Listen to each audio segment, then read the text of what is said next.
Daily use English sentences part 9.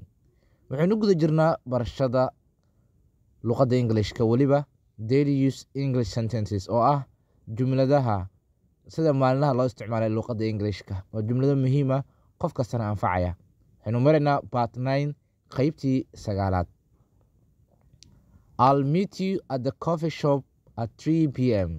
I'll meet you at the coffee shop at 3 p.m.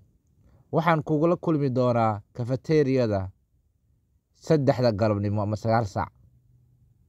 I'll meet you at the coffee shop at 3 p.m.